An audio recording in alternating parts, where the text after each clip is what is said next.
another lovely day. And today we're finishing up the diff housing, getting it ready to install and welding up some final gussets, as well as giving it a lick of paint. If you had watched last episode, you'd know that the diff is all braced and ready to go, apart from the little knuckle gussets, but that's what we're tackling today. By the end of today, I want to have a diff that looks similar to this one.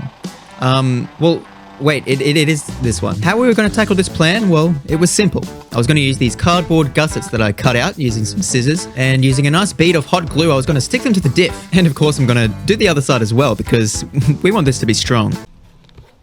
Oh, that didn't land. All right. Something I do want to touch on, though, is my viewers on TikTok are crazy. Of each episode I do here, I sort of cut it up and put a shorter version on TikTok. And in the previous video, I stated that it took me nearly 15 minutes to cut the bar in half. That was obviously exaggerated for comedic effect, but that completely whooshed over some people's heads. Let's just take a look at a few of the comments here.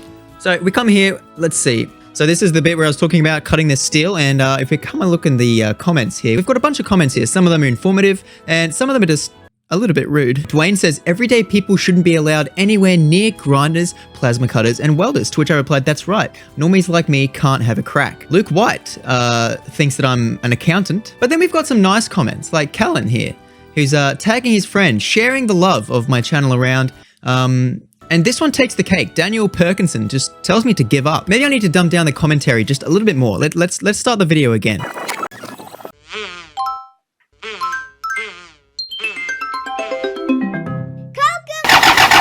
Alright, now that we're done addressing those comments, I've managed to get the template cut out.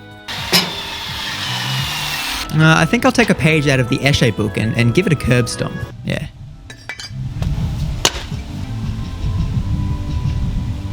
Great, now I've got a folded piece of steel that I can't fit anything in. I found myself thinking, I wonder what Daniel Perkinson would tell me to do. Probably something counterintuitive to what I'm trying to do here, which is entertain.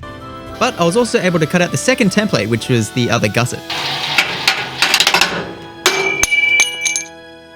I headed inside the workshop to where there was a vise set up. I clamped these templates up and took to them with the angle grinder yet again. I only needed to do rough cuts, as I could use a grinding disc to shape them to fit, but it was important to try and get a closest fitment as possible, as I didn't want to have to pump too much heat into the diff when I'm welding it. And this part took a bit of time. I wanted to get the cuts as clean as possible, and I didn't want to accidentally cut on the wrong side of the line.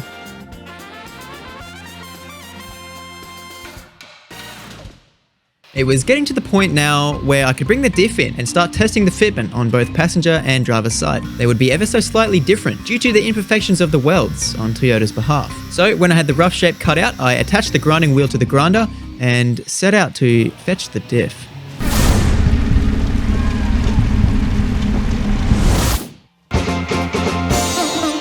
And now with the diff beside me, I was able to grind out the shape perfectly, or well, as close as I could get it. Like I said previously, the goal is to get a fitment as snug as possible so that there was no holes for me to fill with the welder. No holes to fill with the welder meant less heat pumped into the diff. Less heat pumped into the diff meant less chance of bending.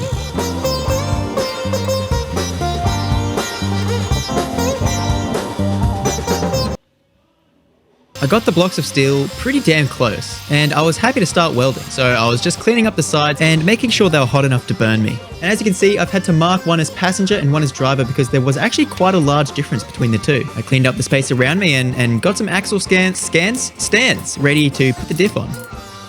I laid the diff on the I can't speak today. I laid the diff on the axle stands upside down on the leaf perches. There we go. And I made sure that that's maybe I need to start doing some like vocal warm-ups or something. But I was able to test the fitment on the actual gussets and they were both looking pretty good. So the last thing I had to do was take the top surface of paint off and pretty much set up the welder and get sparking. Boys, let's go.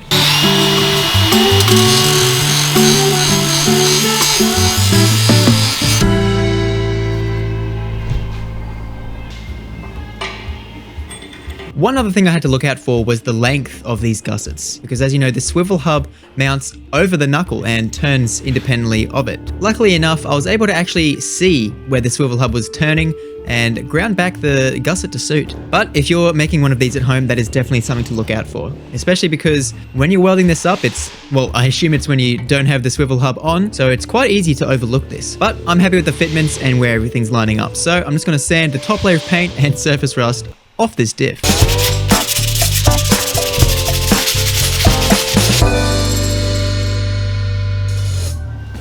This is 5mm steel, and I've been told to set the welder 1 notch below what it should say. So I got it set to 4mm, and that way it keeps the heat down and sort of makes the weld on the outside and doesn't penetrate as much. And also to touch on the welding pattern that I'm doing, I'm sort of tacking both ends of the gusset and then working my way around sort of diagonally.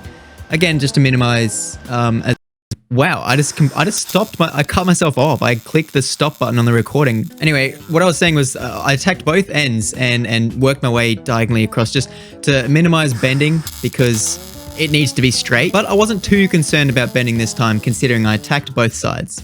And hey, these welds aren't pretty by any means, but it should hold, right? Right? And it's nothing that a sloppy home paint job won't hide. Speaking of that sloppy home paint job, I'm using this stuff here. It is a Septone Hammer Finish paint in metallic black. I just picked this up from the auto store, and it's supposed to have a nice, strong, durable finish to prevent rock chips and cracks, but I doubt that it's going to protect anything from what this is going to see. But hey, it looks really good, and it covers up my bad welds. Just a treat. Mwah.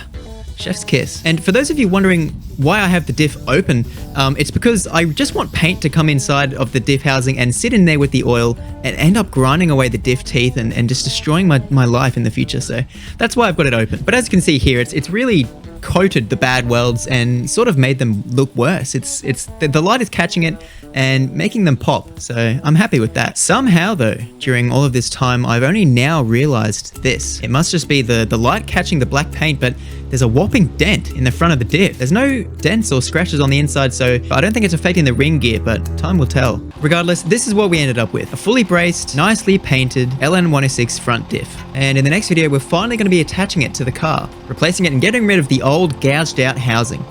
Yuck! Get it away. While we're mounting it, we'll also be rebuilding the swivel hubs and fitting new hubs, the manual locking ones. But I hope you guys have enjoyed this video, and I hope that it sort of also helped you if you're doing the same thing as me at the moment. So if it has, give it a like, and even if it made you laugh once or twice, drop it a like as well. And hit the subscribe button because it needs to. I know that you haven't, and you need to. But I will see you guys in the next video where we finally place this diff in the car. Alright, bye.